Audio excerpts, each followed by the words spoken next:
کے اندر رکھتا ہے تو اللہ رب العزت اس کی جو حقیقی برکات ہے وہ پڑھنے والے کو عطا فرماتا ہے۔ تو آج ہمارا موضوعی جمعے کا یہی ہے کہ اللہ رب العزت پر توکل کرنے کے فضائل اور برکات کیا ہیں۔ آج ہم بندوں پر توکل کرتے ہیں، بندوں پر بھروسہ کرتے ہیں۔ کسی کو اپنے باپ پر بھروسہ ہوتا ہے، کسی کو اپنے دوست پر بھروسہ ہوتا ہے، کسی کو اپنے کسی رشتہ دار پر بھروسہ ہوتا ہے، لیکن کبھی ہم نے سوچا ہے کہ یار میں مخلوق پر جو اعتماد کرتا ہوں، مخلوق کی بجائے میں اپنا اعتماد کا مرکز جو ہے اللہ کی ذات کو بناؤں۔ اور جب بندہ اللہ کی ذات کو اپنے اعتماد کا، اپنے توکل کا مرکز بناتا ہے تو پھر اللہ تعالیٰ اس کو محروم نہیں فرماتا۔ اب آپ کے سامنے میں اسی حوالے سے جو روایت بیان کرنے والا ہوں، بڑی ایمان تازہ کرنے والی روایت ہے، اور یہ روایت جو ہے حضرت امام ترمذی نے جامع الترمذی کے اندر اس کو روایت فرمایا، اس کو سنن ابن ماجہ کے اندر بھی روایت کیا گیا، اور اس کے راوی حضرت عمر بن خطاب رضی اللہ تعالی عنہ ہیں۔ کیا فرماتے ہیں؟ سمعت رسول اللہ صلی اللہ علیہ وسلم یقول، کہ میں نے رسول اللہ صلی اللہ تعالی علیہ وسلم کو فرماتے ہوئے سنا، لو انکم تتوکلون علی اللہ حق توکلہ، اگر اللہ پر جیسا توکل کرنا چاہیے، اگر تم ایسا توکل کرو۔ اب یہ شرط کیوں لگائی ہے؟ کئی دفعہ ایسا ہوتا ہے بندہ کہتا ہے کہ میں تو اللہ پر بھروسے کرتا ہوں، لیکن یقین کامل نہیں ہوتا، اور جس طرح توکل کا حق ہے، یہاں پر حضور علیہ السلام نے شرط لگائی ہے، حق کا توکل ہی، جس طرح توکل کا حق ہے، اعتماد کا حق ہے، اس طرح اگر تم بھروسہ کرو۔ اور اس کا حق ہمیں کس طرح پتہ چلے گا کہ توکل کا حق کیا ہے؟ اس کا پتہ اس طرح چلتا ہے کہ انسان ایک مقام کے اندر اس کے سامنے ایسی صورتحال پیش آتی ہے، وہ جائز طریقے کے مطابق چل رہا ہے، اب اللہ بندے کو آزماتا ہے، دوسری طرف اسی کام کو حل کرنے کا حرام طریقہ بھی ہے، حرام طریقہ وہ اختیار کرتا ہے، اس کا کام جلدی بھی ہو جاتا ہے، اور اس کے اندر اس کو دنیاوی فائدہ بھی زیادہ نظر آتا ہے۔ اب وہ کیا کرتا ہے؟ وہ کرتا ہے نہیں، میرے اللہ نے منع کیا ہے کہ میں نے حرام رستہ اختیار نہیں کرنا، جو جائز رستہ ہے میں وہی کروں گا، اور مجھے اللہ پر بھروسہ ہے کہ اللہ تعالیٰ اس کام کے اندر مجھے نفع بھی عطا فرمائے گا، اور اللہ تعالیٰ مجھے محروم بھی۔ لیکن اگر بندہ یہ تو کہتا ہے مجھے اللہ پر بھروسہ ہے، لیکن اگر ایسا موقع پیش آتا ہے وہاں پر ہار جاتا ہے، اس کا مطلب ہے کہ اس نے توکل تو کیا، لیکن جو حضور نے فرمایا کہ جس طرح توکل کرنے کا حق ہے اس نے اس طرح توکل نہیں کیا۔ اب یہ حضور علیہ الصلوۃ والسلام کی نگاہ نبوت دیکھ رہی تھی، الفاظ کے اندر ایک ایک لفظ کے اندر معانی کا خزانہ موجود ہے، کہ نبی علیہ السلام نے فرمایا اگر تم اللہ پر اس طرح بھروسہ کرو جس طرح کے توکل کا حق ہے، پھر اللہ تعالیٰ تم پر کرم کیا کرے گا، لَرَزَقَكُمْ كَمَا يَرْزُقُ الطَّيْرَ، اللہ تعالیٰ تمہیں ایسے رزق عطا فرمائے گا جیسے پرندوں کو دیتا ہے۔ جیسے اب پرندوں کو رزق کیسے دیتا ہے؟ تغدو خماسا وتروح بطانا، کہ پرندے اپنے گھونسلوں سے صبح سویرے بھوکے پیٹ نکلتے ہیں، انہیں اللہ پر بھروسہ ہے، نہ ان کی کوئی واقفیت ہے، کہ ہم نے دانا کس دکان سے جا کر کھانا ہے، کون سا دکاندار ہمارا واقف ہے، انہیں اس چیز کا پتہ، وہ بے شعور ہیں، ان کو شعور کی کیفیت نہیں دی گئی۔ شعور اللہ تعالیٰ نے انسان کو عطا فرمایا۔ اب وہ اپنے گھر سے پرندہ نکلتا ہے، اس کا پیٹ کیا ہے؟ خالی ہے۔ اب بھروسہ کر کے نکلتے ہیں جو ہمارا خالق اور مالک ہے، جس نے ہمیں پیدا کیا ہے۔ اور ادھر کیسا نظام ہے، بھروسہ کرتے ہیں، ادھر سے بندے کے دل میں بات ڈالی جاتی ہے، وہ بھی صبح سویرے نکلتا ہے، یار پرندوں کے لیے دانہ لے جائیں۔ وہ پرندوں کے لیے دانہ جا کر کسی مقام کے اندر ڈالتے ہیں تو ادھر سے پرندے حاضر ہو جاتے ہیں۔ تو نبی علیہ الصلوۃ والسلام نے فرمایا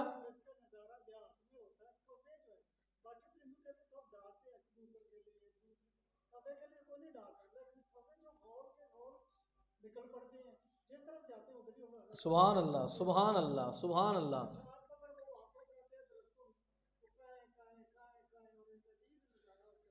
یعنی اس کائنات کے اندر اگر بندہ اپنے رب کے افعال کو دیکھنا چاہتا ہے، لیکن افسوس کیا ہے، انسان بینا ہونے کے باوجود بھی نابینا ہے۔ کہتا ہے کہ مجھے نظر آتا ہے، لیکن اس کو نظر کس کو آتا ہے؟ اہل اللہ کو نظر آتا ہے۔ کس کو نظر آتا ہے؟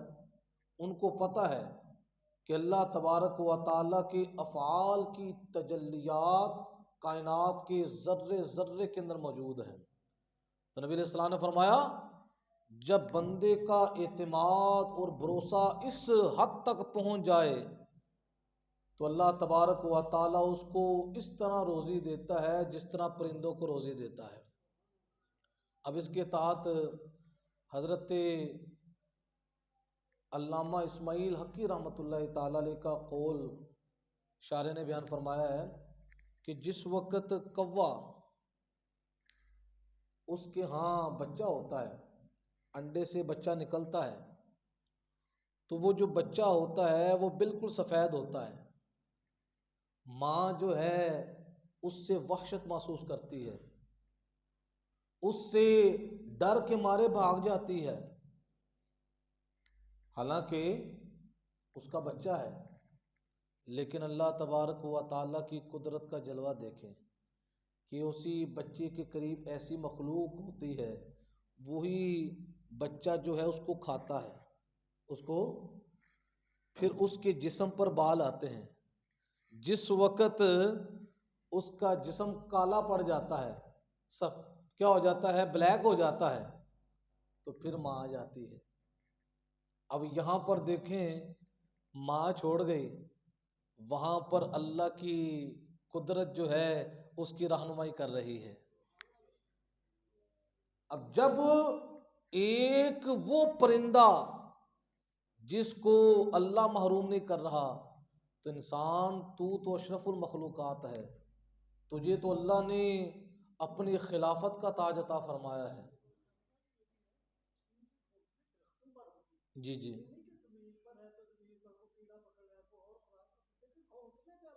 یعنی جو بندہ جس مقام پر ہے اللہ پاک اس مقام تک جو ہے اس کا رزق پہنچاتا ہے۔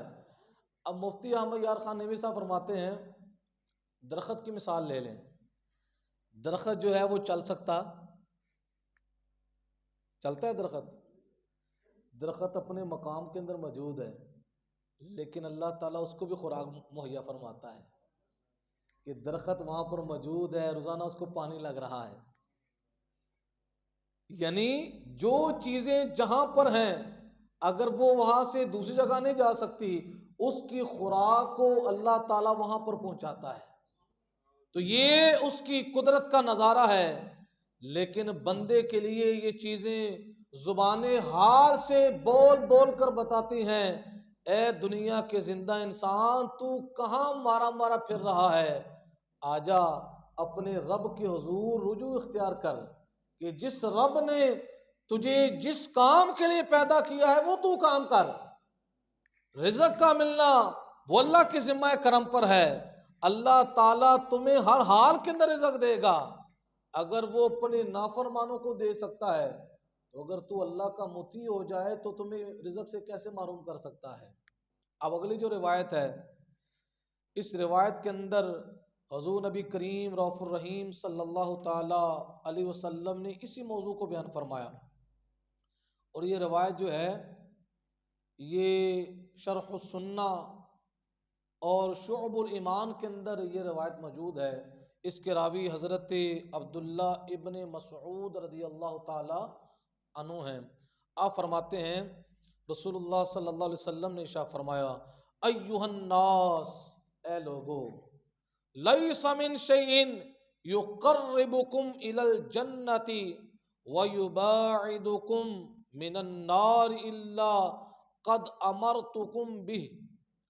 حضور علیہ السلام نے فرمایا، اے لوگو، نہیں ہے کوئی وہ چیز جو تم کو جنت سے قریب اور دوزخ سے دور کر دے مگر میں نے تمہیں اس کا حکم دے دیا ہے، میں نے تمہیں بتا دیا ہے کہ کون سا کام کرو گے اس کام کے نتیجے میں وہ کام تجھے جنت کے قریب کر دے گا، اور کون سا کام تم کرو گے اس کام کی وجہ سے، اس کام کی وجہ سے جہنم تو اس سے کیا ہو جائے گی؟ دور ہو جائے گی۔ جنت کیا ہو جائے گی؟ قریب ہو جائے گی، اور جہنم کیا ہو جائے گی؟ ایک کا قرب دوسرے کے بعد کو چاہتا ہے۔ یہ نہیں ہے کہ جنت قریب ہو تو دوزخ بھی قریب ہو جائے، اگر جنت قریب ہے تو دوزخ دور ہو جائے گی۔ تو حضور نے فرمایا، جو جو کام میں نے تجھے بتائے ہیں کرنے ہیں، اگر وہ تو کام سر انجام دے گا تو تو جنت کے قریب ہوتا جائے گا اور دوزخ سے دور ہوتا جائے گا۔ پھر فرمایا، وَلَيْسَ شَيْءٌ يُقَرِّبُكُم مِّنَ النَّارِ وَيُبَاعِدُكُم مِّنَ الْجَنَّةِ إِلَّا قَدْ نَهَيْتُكُمْ عَنْهُ۔ پھر حضور نے فرمایا، کوئی وہ چیز جو تمہیں آگ سے نزدیک اور جنت سے دور کر دے مگر میں نے تمہیں اس سے منع کر دیا ہے۔ جن جن کاموں سے میں نے تمہیں روکا ہے، اگر تم وہ کام کرو گے تو تم جہنم سے قریب ہو جاؤ گے اور جنت سے دور ہو جاؤ گے۔ اب انسان کی زندگی کے اندر دو ہی چیزیں ہیں، نبی علیہ الصلوۃ والسلام نے کچھ کاموں کے کرنے کا حکم دیا ہے اور کچھ کاموں کے نہ کرنے کا حکم دیا ہے۔ جو کرنے والے کام ہیں اس کی وجہ سے بندہ جنت کے قریب ہو رہا ہے، جہنم سے دور ہو رہا ہے، اور جن کاموں سے اللہ اور اس کے رسول نے منع کیا ہے، اگر بندہ وہ کام کرے گا جس سے روکا ہے تو بندہ جہنم سے کیا ہو جائے گا؟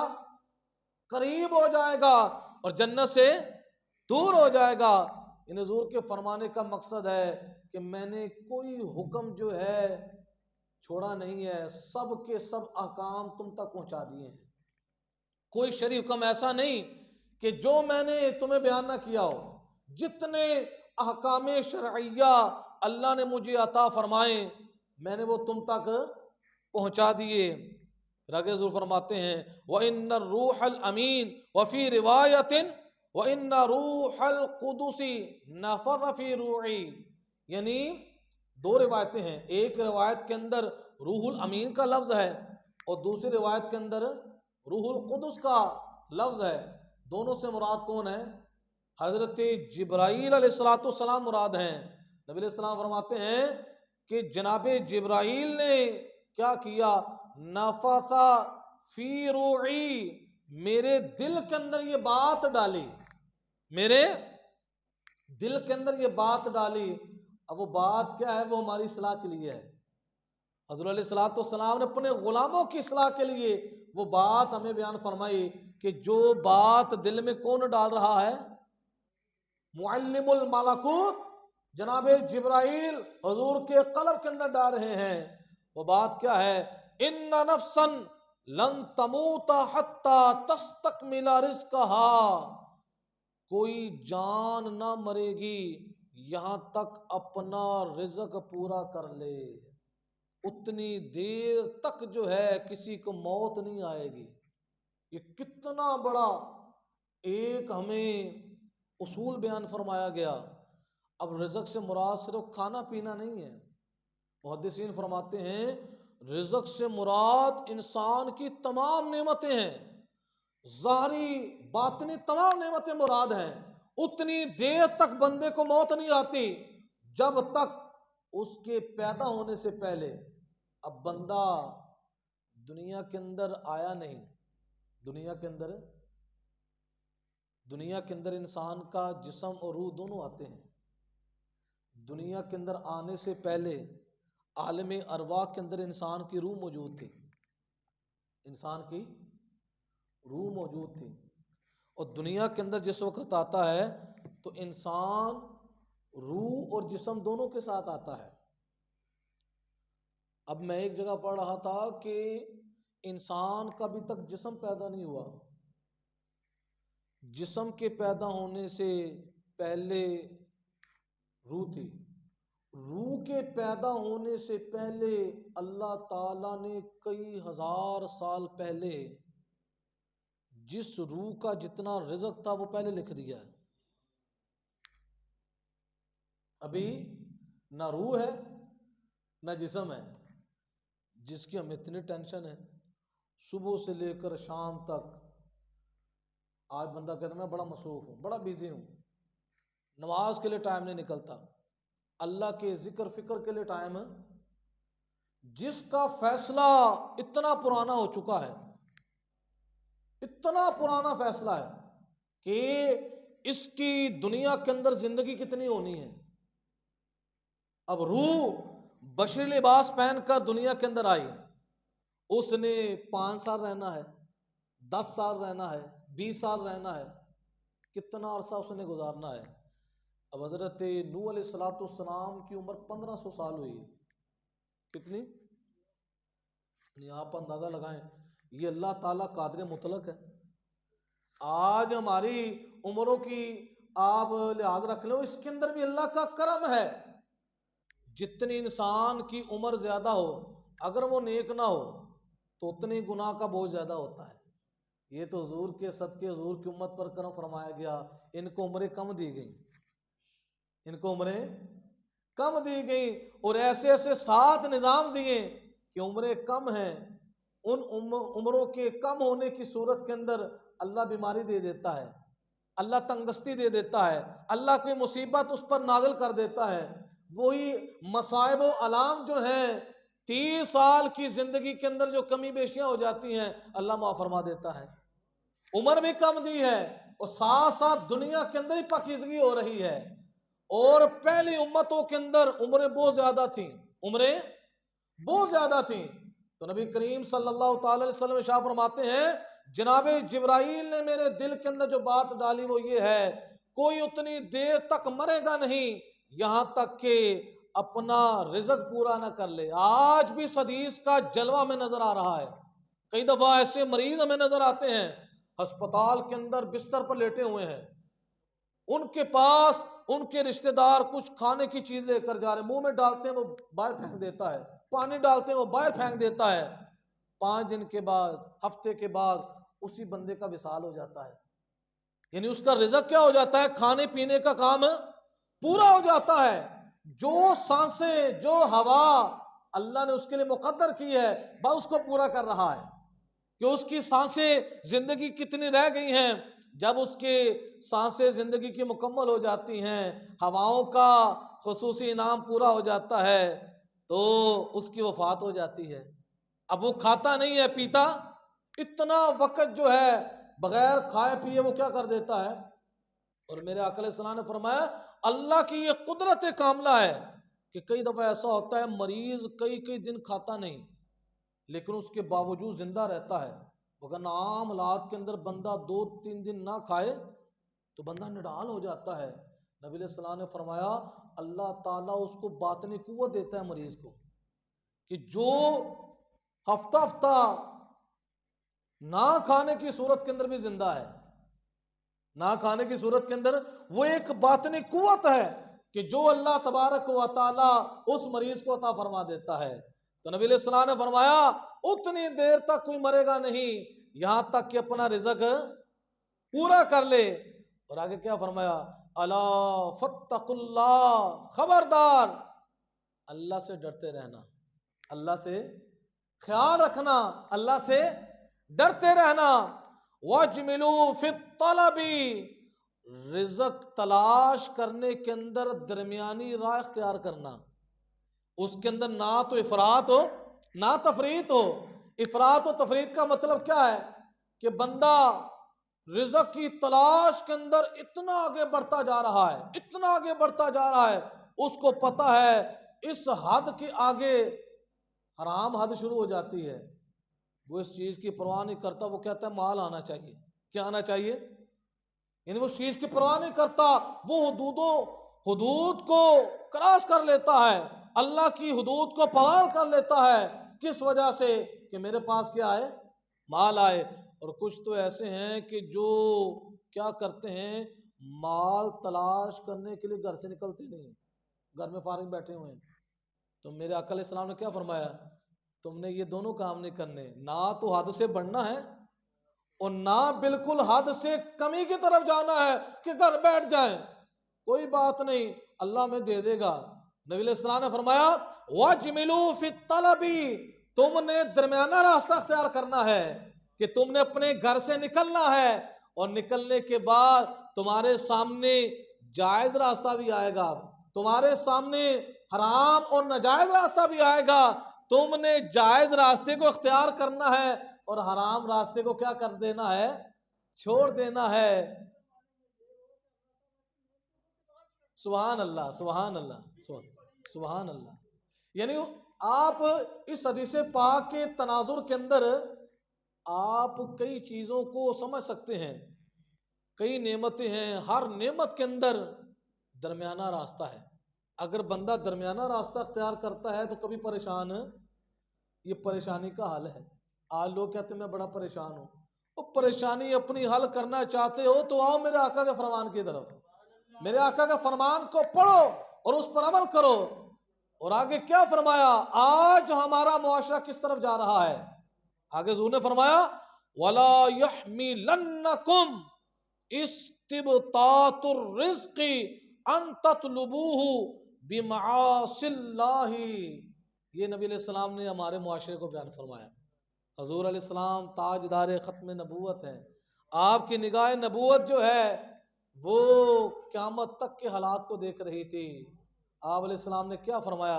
حضور نے فرمایا رزق میں دیر لگنا، رزق میں بندہ رزق کو تلاش کرنے کے لیے نکلا ہے، بس اوقات ایسا ہوتا ہے آگے سے رسپونس نہیں ملتا۔ یار میں گیا، ڈرائیور بندہ ہے وہ گاڑی لے کر نکلا باہر، اس کو کوئی سواری نہیں ملتی، پریشان ہو جاتا ہے۔ دکاندار جو ہے دکان کھول کر بیٹھ جاتا ہے، کوئی گاہک نہیں آتا، ہوتا ہے نا۔ تو نبی علیہ السلام نے فرمایا رزق میں دیر لگنا تم کو اس بات پر نہ اکسائے کہ تم اللہ کی نافرمانی سے رزق ڈھونڈو، تم اللہ کی نافرمانی سے رزق ڈھونڈو۔ آج لوگ کہتے ہیں یار رزق حلال کمانا بڑا مشکل ہو گیا، رزق حلال کمانا بڑا مشکل ہو چکا ہے، اور رزق حلال کمائیں اس کے اندر ہماری پوری نہیں پڑتی، اس کے اندر ہمارے معاملات نہیں ہوتے، تو اس وجہ سے ہم مجبور ہیں، مجبوری کے پیش نظر ہمیں کیا کرنا پڑتا ہے؟ حرام چیز کا سہارا لینا پڑتا ہے۔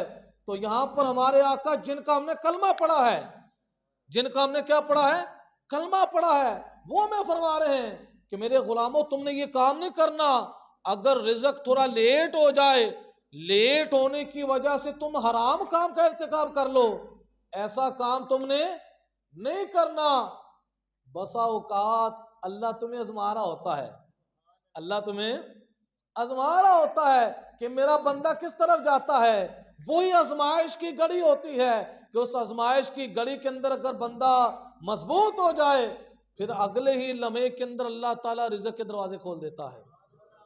تو حضور علیہ السلام نے فرمایا رزق میں دیر لگنا تم کو اس بات پر نہ ابارے کہ تم اللہ کی نافرمانی سے رزق تلاش کرو۔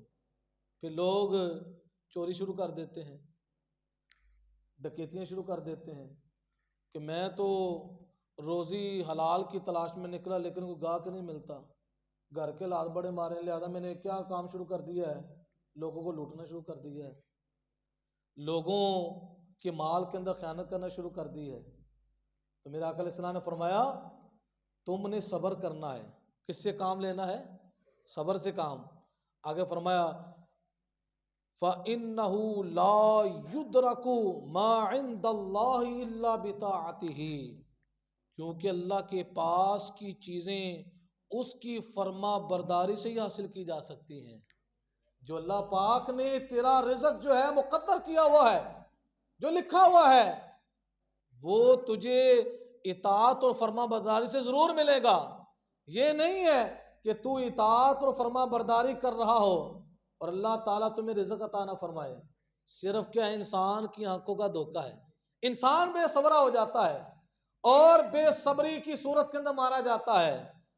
آج بھی ہمیں اس چیز کے جلوے نظر آتے ہیں، نظارے نظر آتے ہیں کہ جنہوں نے صبر کے ذریعے اس چیز کو حاصل کیا، آج بھی ان کے دروں سے دنیا پل رہی ہے، آج ان کے در سے دنیا پل رہی ہے۔ دور نہ جاؤ، داتا لیے جوہری چلے جاؤ، کہاں چلے جاؤ؟ دنیا پل رہی ہے۔ پورا محکمہ اوقاف، پورا محکمہ اوقاف جو ہے میرے داتا صاحب کے لنگر پر پل رہا ہے، اور آپ جائیں کئی دفعہ حاضری وہاں پر ہوتی ہے، یقین ماننے میں حیران ہوتا ہوں کہ واہ یا اللہ تیری قدرت کا جلوہ کیا ہے۔ لوگ آج کسی کو 10 روپے دینے کے لیے تیار نہیں ہیں۔ داتا صاحب رحمت اللہ تعالی علیہ کے قدمین شریفین کے اندر جو حجرہ بنا ہوا ہے خواجہ معین الدین چشتی اجمیری رحمت اللہ تعالی علیہ کا، ایک وقت تھا انہوں نے چلہ وہاں پر کیا، وہاں پر عبادت کی۔ اب لوگ جو ہے وہاں پر محکمہ اوقاف نے نیچے کی سائڈ پر شیشہ لگایا ہوا ہے، اوپر جو ہے جالیاں چھوڑی ہوئی ہیں، لوگ جو ہیں اوپر سے جا کر پیسے اندر پھینکتے ہیں۔ یہ کون سی طاقت ہے کہ جو لوگوں کو مجبور کر رہی ہے؟ اور وہ باہر جو ہے محکمہ اوقاف نے بہت بڑا تالا لگایا ہوا ہے، اس کے اوپر جو ہے نا وہ سیل لگی ہوئی ہے تاکہ کوئی چور یہاں بھی نہ آ جائے۔ یعنی بتانے کا مقصد یہ ہے کہ انہوں نے اللہ کی اطاعت کی، اللہ کو راضی کیا۔ آج خواجہ معین الدین چشتی اجمیری رحمت اللہ تعالی ہندوستان کے اندر ہے، 40 دن کے لیے یہاں پر ڈیرا لگایا تو قیامت تک کے لیے اللہ تعالیٰ نے اس جگہ کو آباد فرما دیا۔ اور آج بھی جب میرے داتا صاحب کے گلے کھلتے ہیں تو وہاں پر نوٹوں کے ڈھیر لگ جاتے ہیں، اور وہاں پر منادی ندا دینے والا کہتا ہے داتا کا خزانہ کھل گیا ہے، آؤ داتا کا خزانہ کھل گیا ہے، اس کو گنتے جاؤ۔ تو یہ اسی حدیث پاک کا جلوہ ہے کہ میرے آقا علیہ السلام نے فرمایا کیونکہ اللہ کے پاس کی چیزیں اس کی فرما برداری کے ساتھ ہی حاصل کی جا سکتی ہیں، لیکن بندے کے لیے کیا ہے، یہ آزمائش ہے کہ بندہ پریشان ہو جاتا ہے کہ اگر میں نے اللہ تبارک و تعالی کی بارگاہ کے اندر اگر تھوڑی دیر کے لیے صبر کیا، ایسا نہ ہو کہ میرا گاہک مارا جائے۔ میرا آج تو ایسے حالات ہو گئے ہیں، آج تو ایسے حالات ہو گئے ہیں، 2 دکان آپس میں بیٹھے ہوئے ہیں، انہوں نے بندہ باہر رکھا ہوا ہے کہ تم نے گاہکوں کو کھینچ کے لانا ہے۔ کیا کرنا ہے؟ کھینچ کر لانا ہے، ان کو ذہن سازی کر کے دکان پر لانا ہے۔ اور خدا کے بندو کیا کر رہے ہو؟ تمہارا رزق تو اللہ نے لکھ دیا ہے، جو اللہ نے لکھ دیا ہے وہ دنیا کی کوئی طاقت جو ہے تم سے چھین نہیں سکتی۔ اور اگر اللہ تعالیٰ نے رزق نہیں لکھا، تم جتنا مرضی کوشش کر لو وہ تمہیں مل سکتا نہیں ہے۔ جو اللہ نے مقدر میں کر دیا ہے وہ ضرور مل کر رہے گا۔ اب توکل کے والے سے بزرگان دین رحمت اللہ تعالیٰ نے ایک واقعہ بیان فرمایا۔ آپ فرماتے ہیں کہ چوروں کا ایک قافلہ، ڈاکوؤں کا ایک قافلہ ایک باغ کے اندر ٹھہرا، باغ کے اندر، تو جو ڈاکوؤں کا سردار تھا اس نے ایک چیز کا نظارہ کیا کہ ایک چڑیا جو ہے ایک جگہ سے اڑتی ہے، اڑ کر درخت پر جا کر بیٹھ جاتی ہے۔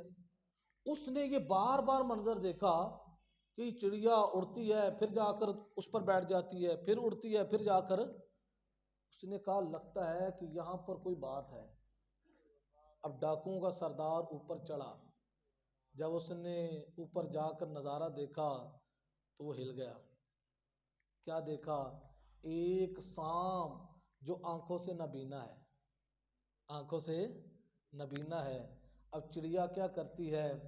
ایک درخت سے اڑ کر اپنی چونچ کے اندر کوئی چیز لاتی ہے اور لا کر اس سانپ کو تھوڑا جھنجھوڑتی ہے، وہ سانپ منہ کھولتا ہے، اس کے منہ میں ڈال دیتی ہے۔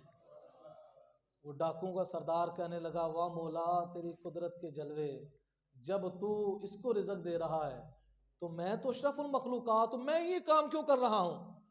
یا اللہ تو نے چوری سے منع کیا ہے، میں یہ کام کیوں کر رہا ہوں؟ وہ نیچے آیا، اس نے سچے دل سے اللہ کے حضور سجدے کے اندر پڑ گیا، یا اللہ آج تو نے میری رہنمائی کر دی ہے کہ آج سانپ نے اس کو ہدایت کا راستہ دکھا دیا ہے، آج اس کو چڑیا نے ہدایت کا راستہ دکھا دیا ہے۔ اور کبھی ایسا ہوتا ہے ہدایت کا راستہ جو ہے کسی پرندے سے مل جاتا ہے، وہ کہنے لگا یا اللہ میں سچے دل سے توبہ کرتا ہوں، آئندہ کے بعد میں کسی کا مال لوٹا اور جس کا مال لوٹا ہوا تھا سب کو واپس کر دیا۔ اس کے جتنے بھی نمائندے تھے، جتنے بھی کرندے تھے، وہ کہنے لگے چلو آگے چلیں۔ آپ نے کہا میں تو توبہ کر چکا ہوں۔ اس نے کہا جب برائی کے اندر ہم تمہارے ساتھ تھے تو نیکی کے کام کے اندر بھی تمہارے ساتھ ہیں، ہم بھی تمہارے ساتھ مل کر اللہ کے حضور سچی توبہ کرتے ہیں۔ تو بندہ اللہ پر اعتماد تو کرے۔ آج ہمارے معاشرے کے اندر یہ بے اعتمادی کی فضا ہے، اس وجہ سے لوٹ کسوٹ کا سلسلہ چل رہا ہے اور ایسی افرا تفری پھیلی ہوئی ہے، نعمتیں ہونے کے باوجود بھی، اتنا سرمایہ ہونے کے باوجود بھی آج لوگ سکون سے محروم ہیں۔ سکون سے محروم کیوں ہیں؟ اس وجہ سے رسول اللہ صلی اللہ علیہ وسلم کے طریقے پر عمل کرنا کیا کر دیا ہے؟ چھوڑ دیا ہے۔ اگر سکون چاہتے ہو تو سکون کا واحد حل کیا ہے؟ اللہ اور اس کے رسول کا راستہ ہے۔ تو پیارے دوستو، اللہ رب العزت کی بارگاہ میں دعا ہے کہ اللہ تعالی ہمیں قرآن و سنت کا فہم عطا فرمائے۔ وآخر دعوانا ان الحمد للہ۔